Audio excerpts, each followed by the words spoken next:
Bonjour à toutes et à tous. On commence par la première valeur d'actualité aujourd'hui avec EDF. L'autorité britannique de sûreté nucléaire a annoncé avoir accordé à EDF une première autorisation de construction à la centrale de Hinkley-C.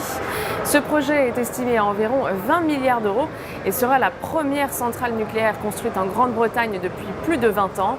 EDF construit la centrale dans le sud-ouest de l'Angleterre avec le groupe chinois CGN qui a une participation de 33,5% dans le projet.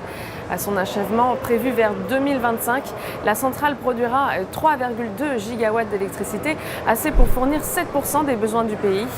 Les analystes de l'Obsa sont haussiers sur la valeur et visent des cibles à 8,27 € et 8,53 €.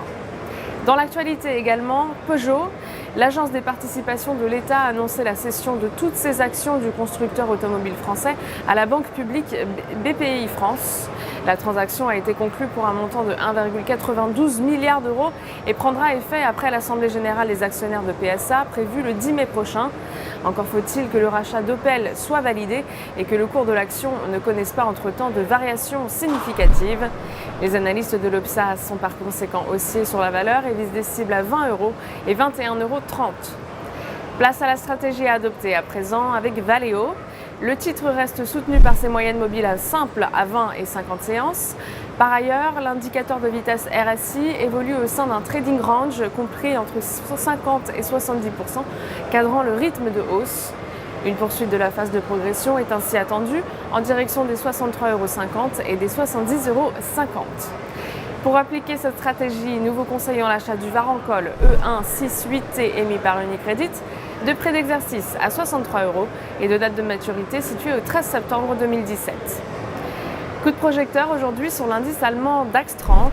L'indice reste supporté par sa moyenne mobile à 50 séances ascendante, même si une poursuite de la consolidation n'est pas exclue à court terme, tant que le niveau des 11 690 points n'est pas enfoncé. Le biais reste haussier en direction des 12 170 points et des 12 390 points. À cet effet, on peut se porter à l'achat sur le certificat leverage DAX DXL 5T émis par Unicredit, de maturité au 26 octobre 2018 et d'effet de levier 5. Ainsi, une variation de 1% de l'indice se traduira par une variation haussière ou baissière de 5% du produit. En direct depuis la bourse de New York, c'était Fanny Texier pour Trading Central. À très bientôt.